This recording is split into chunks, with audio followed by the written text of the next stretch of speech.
നമ്മുടെ ജീവിതത്തിൽ പല വിഷയങ്ങൾ വരുമ്പോൾ നമുക്ക് പരാജയമെന്ന് തോന്നുമ്പോൾ, ക്ഷീണമെന്ന് തോന്നുമ്പോഴും, നമ്മുടെ ജീവിതത്തിൽ പ്രാർത്ഥിച്ച പല വിഷയങ്ങൾക്ക് മറുപടി കിട്ടാതിരിക്കുമ്പോഴും നമ്മൾ ഈ വാക്യം ഏറ്റെടുക്കണം.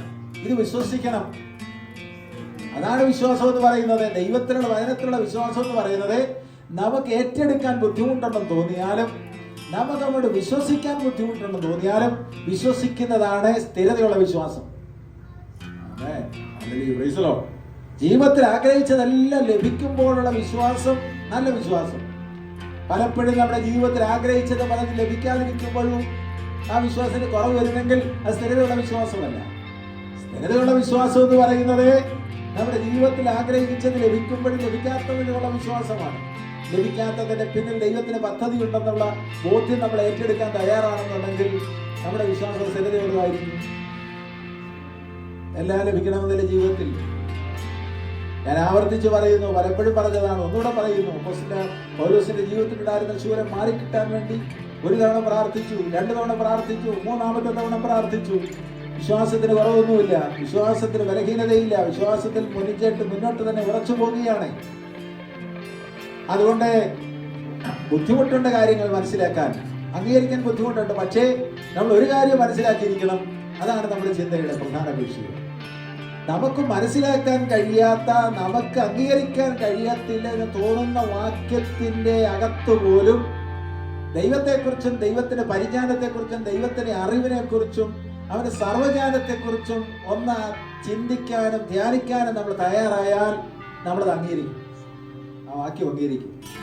ദൈവത്തെ സ്നേഹിക്കുന്നവർക്ക് നിർണയപ്രകാരം വിളിക്കപ്പെട്ടവർക്ക് തന്നെ സകല നന്മയ്ക്കായി കൂടി വ്യാപരിക്കുന്നു എന്നുള്ള വാക്യം നമ്മൾ അംഗീകരിക്കണമെങ്കിൽ ദൈവത്തിന്റെ അറിവിനെക്കുറിച്ചും ജ്ഞാനത്തെക്കുറിച്ചും സർവ്വജ്ഞാനത്തെക്കുറിച്ചും മുന്നറിവിനെക്കുറിച്ചും നമ്മൾ ഇരുന്ന് ധ്യാനിക്കണം.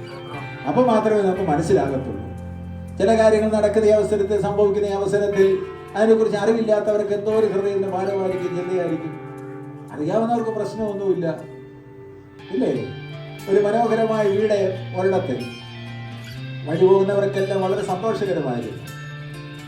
കുറെ കഴിഞ്ഞ അവസരത്തിൽ ആ വഴിപോക്കൽ കാണുന്ന വീട് ഇടിച്ചു നിരത്തുന്നതാണ്.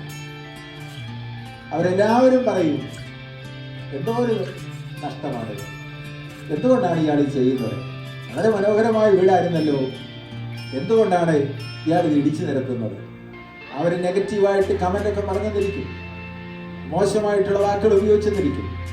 പക്ഷെ ഉടമസ്ഥനറിയാം അതിനേക്കാൾ ഏറ്റവും നല്ലൊരു വീട് പണിയാൻ വേണ്ടി ഇടിച്ചു നിരത്തുന്നത്.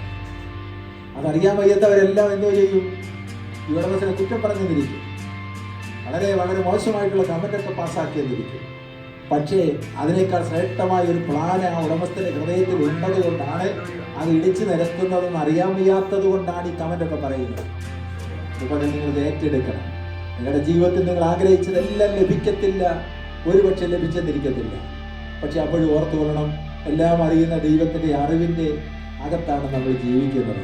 ആ ദൈവത്തിന്റെ അറിവ് സർവ്വജ്ഞാനിയാണെന്നും ആ ദൈവത്തിന് നമ്മളെ അറിയാമെന്നും നമുക്ക് ആവശ്യമുള്ളത് എന്തെന്നറിയാമെന്നും നമ്മൾ ഏറ്റെടുക്കാൻ തയ്യാറായാൽ ദൈവത്തിന്റെ വചനം നമ്മൾ അംഗീകരിക്കും.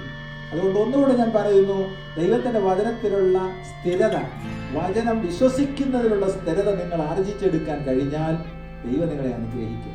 അതുകൊണ്ടാണ് ഞാൻ റോമാലേഖനം 8:28 പ്രത്യേകം എടുത്തു പറയാൻ ഇടയായി തീർന്നത്. ദൈവത്തിന് സ്തോത്രം.